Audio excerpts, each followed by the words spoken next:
Shabbat Shalom, everybody. It's Rabbi Stephen here, Rob Shmuel ben Yehoshua. Rashbi still quarantined in the house. Rashbi in the house. So, first of all, thank you to everyone that showed up, that tuned in on Friday Night Live stream service, Friday Night Live. And we were on Facebook and YouTube. We always feel virtually, spiritually, you're with us. We're one big mishpacha, one big family, one big Kalal Yisrael, one big congregation. And it's wonderful for us. And I hope it's wonderful for you too. I hope you're getting all your spiritual inspiration and your Shabbat Yiddishkeit from that. So, a couple of things about that. Somebody was saying that, a lot of times we don't know who's on Facebook or YouTube unless you let us know, either by hitting the wave button. It's down on the bottom in Facebook, or you can do a comment, just hi, here we are, because we want to acknowledge everybody that's on. So on the Facebook feed, for example, we looked at it this morning. As you know, I usually do these Sundays. That way I study my Torah Saturday. It's still fresh in my mind. But I looked at Facebook this morning. It showed that we had 24 either likes or loves, and thank you for that, or comments, but there were 58 views. So the other 34 people that might have been viewing or even saw it afterwards, we don't know. And on YouTube, there's no way to do a comment either. So if we see that we have like 10, 15 views, we don't know who those people are unless they send us a message. So please do so. We want to know who's on. If you just want to watch, that's okay too. Another thing too, I'm going to speak a little slower now. Apparently I was speaking too fast. Thank you, Mel, for that feedback. Appreciate it. And I'm going to adjust my cadence and my speech to mimic what newscasters do. Somebody told me years ago that newscasters speak at 60 words a minute. I knew some kids that were studying Spanish, and their teachers told them, watch the Spanish channels and, try to follow along. Okay, so let's talk about this week's Devar Torah, this week's Torah portion, which is Shemini, which is 8.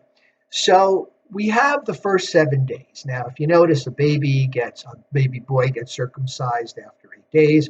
The days of creation were 7 days.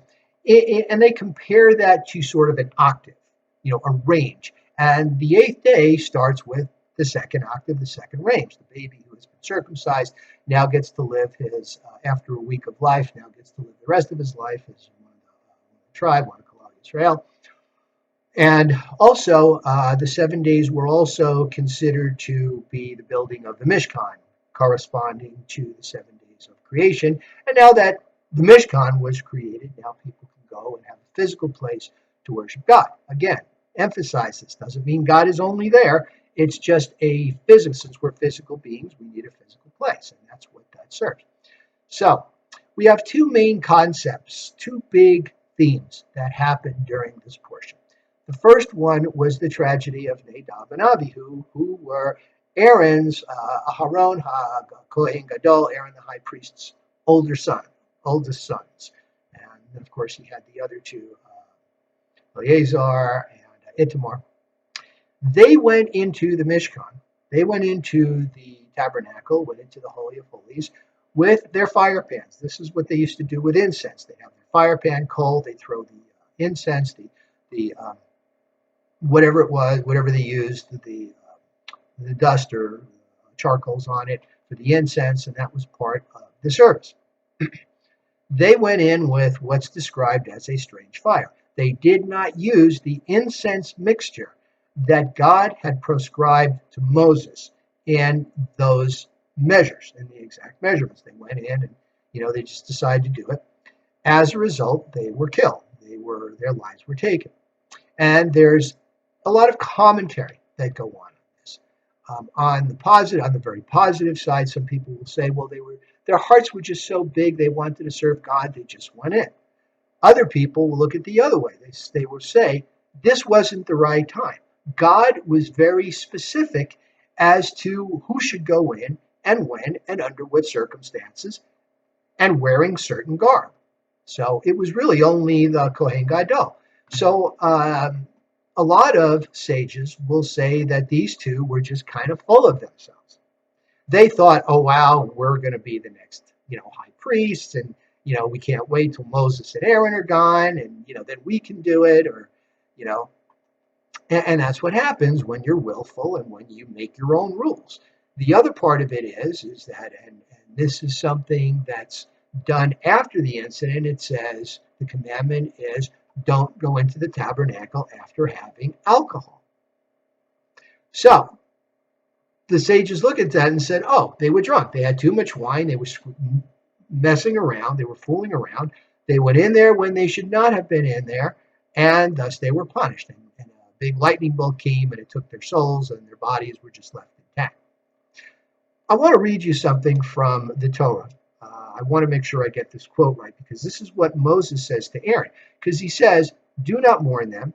Just let's go on. And that was tough to do. And Aaron was silent. Pretty tough. Eleazar and Ithamar, their older brothers were just killed, and they're being told, leave it alone. We're going to move on. So here's what Moses said to Aaron. I'm going to read directly from the Chumash. This is chapter 10 of Leviticus, verses 3 and 4. It says, of this did Hashem speak, saying, I will be sanctified through those who are nearest me. Thus I will be honored before the entire people. So another reason you could say is that not only did they not do what they were supposed to do, but they did it in front of the congregation. They did it in full view. Now let's think about this for a minute. What other instance, this is a test class, a pop quiz, what other instance happened where one of the great people, didn't do what God said to do in front of the congregation of Israel and was punished? That's right. Moses was told, speak to the rock. This is a little bit of a flash forward. He was told to speak to the rock. Moses went and hit the rock. That's why, in my view.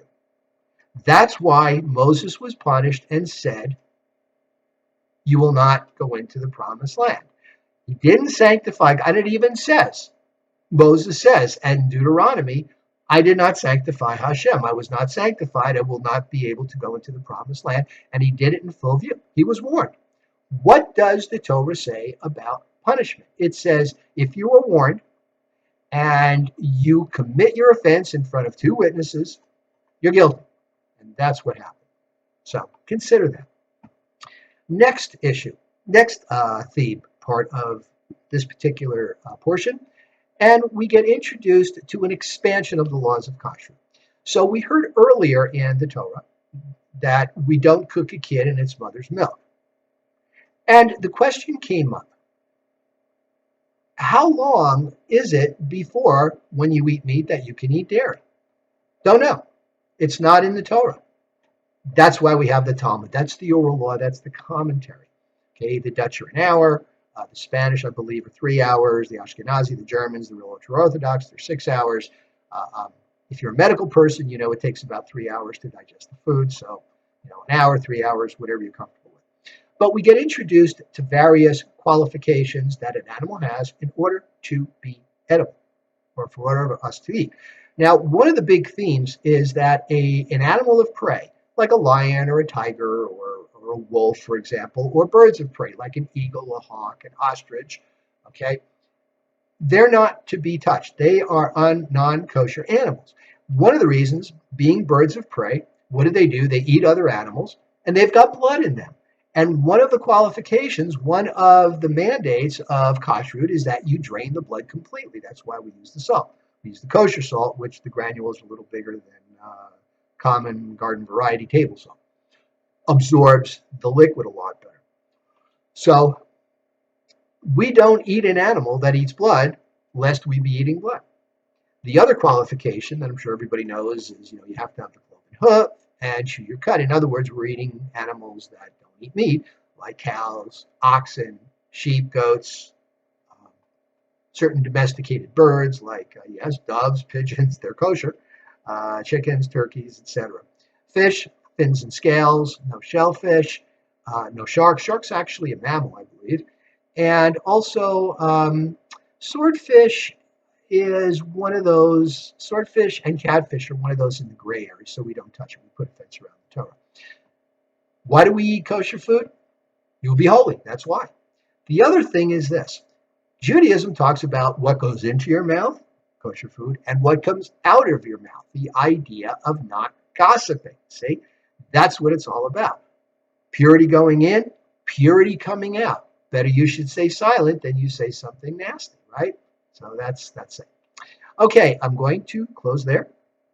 Thank you very much for your participation Friday night. Remember, please let us know you're on. I'm up there. I've got my computer live streaming on YouTube. I've got my cell phone, my mobile phone, live streaming on Facebook. I've got the Rebbitzin, Chris, my wife, my colleague, my best friend. She's got her computer watching for you, and I would love to acknowledge you if you want. So let us know. Shabbat Shalom. Thank you for listening. The next Friday night service will be 2 weeks from the last one. That'll be the 24th. And then after that, we'll probably do a Saturday morning a week later. A week later, we'll do another Friday. Shabbat Shalom. And happy Passover.